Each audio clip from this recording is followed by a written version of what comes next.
For WBRS Radio, this is Stuart MarX. It's been 1 year since the release of Mushroomhead's new album, Save Your Sorrow, and the 8-piece masked band, which exploded out of Cleveland in the early 1990s, show no sign of slowing down. While Mushroomhead was getting ready for their show at the Worcester Palladium earlier this month, I had a chance to sit down with Jeffrey Nothing, who has been the band's singing vocalist since day one. Alright everybody, we're out in Worcester and we're here with Jeff from Mushroomhead, and he's going to talk to us for a few minutes. So. Woo! Pretty excited. And I'm doing good. How are you? Good. Tour's going well? Yeah, really good. Alright. Push the colors from the makeup. Drop your feelings at the door. Save Your Sorrow is Mushroomhead's first full-length studio album to feature their new vocalist Waylon, who replaced longtime singer J-Man, who left the band in 2004. So Save Your Sorrow has been out for about a year now. Yeah. And I was wondering, how was lyrically writing with Waylon different from writing with J-Man on this album? Solitaire and Rattling, we kind of wrote together because I wrote my lyrics and then he read them and wrote his, but really Mushroomhead in that day would always be I sing my parts, he sings his, and then we weed out what works and what doesn't. Excuse me again. And as far as writing with Waylon, I actually wrote some of his stuff and wrote it with his voice in mind. Yeah, please. That's it. That's the time. I know. Okay. It was a lot of fun. Okay, It was like okay. molding clay in a way. What's your name? What's your name? Do you love? I wanna hate you, kill you, treat you like I've had enough. The shadow within me.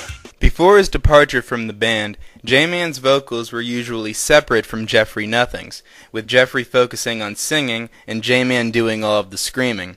Waylon has not only taken over J-Man's role as the scream vocalist, but has also brought a second singing voice to the band, adding a completely new dynamic to Mushroomhead's sound.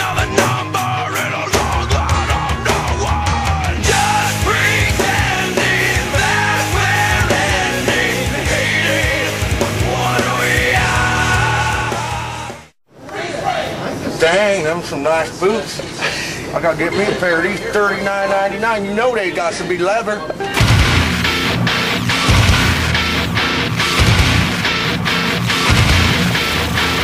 That clip you just heard was one of many very funny moments on Mushroomhead's 2005 DVD, Volume 1, which was a compilation of on and off stage, as well as in-studio footage of the band. In addition to filming 3 music videos off of Save Your Sorrow, since its release last year, Mushroomhead has been working on a follow-up DVD, presumably titled Volume 2, which will cover their most recent album and touring cycles. I understand that Volume 2's second DVD is somewhere in the works. Yeah. Anything you can tell us about that? There's maybe a half hour that's probably workable right now, and we're filming as we go, just like the first one. It's just a work in progress. It was originally going to be around Halloween again, but we never really hit the mark with that kind of stuff. It'll probably be a little after the first.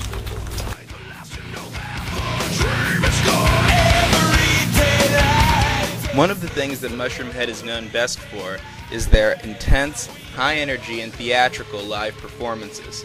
However, despite having released 7 studio albums, the Volume 1 DVD, and being featured on several motion picture soundtracks, Mushroomhead has not yet released a full-length concert CD or DVD. Mushroomhead live album or DVD, of all the things you've done, that's not one of them.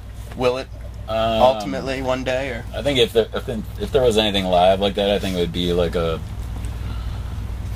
best of shows kind of thing, where it'd be a song from each show over the course of the career, not really like every show, but I'm just saying it wouldn't be one full-length show. I mean, we've had a couple that were good start to finish, but there's probably better moments as a mixture of different performances. But I'm not saying it can't happen.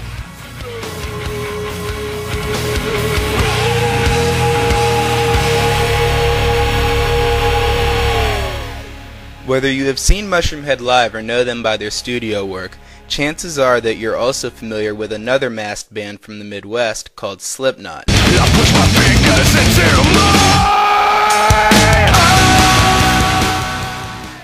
into Over the past several years, an on-and-off rivalry has existed between the two bands.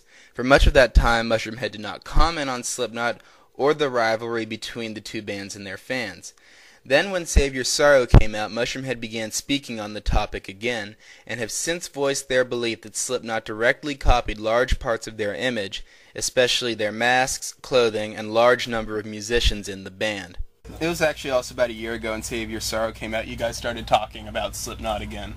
And I'm just curious, I only wanted to ask one question about this, but have you guys gotten any sort of response from them since you started speaking again? No, we haven't really heard from them.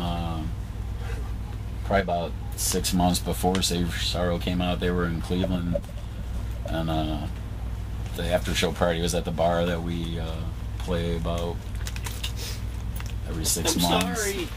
And Joey was hugging Skinny, saying, "We didn't even know about you guys. We copied Mr. Bungle." But I think their story changes on any given day, so it's more like something you should ask them. It's just when Jay was in the band, he really didn't want to talk about it or challenge them or whatever, and we just got to the point where we said, well, I don't know if it's a family show, but anyways, no. I think they can make the world a better place by taking us on tour with them, and I think they're afraid of that. Okay. I know that's something that a lot of people want, and people call in and say, Yeah. Slipknot and Mushroomhead touring. Yeah, a lot of people want it to happen except for them and their management. So, okay. We could make it like Celebrity Deathmatch.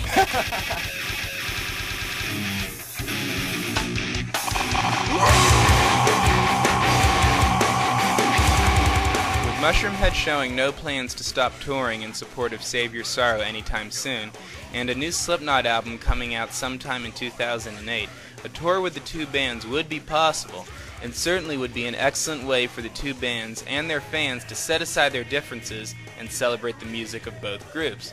On the eve of the 14th anniversary of Mushroomhead's first show, this may be the beginning of a new effort by Mushroomhead to end their feud with Slipknot.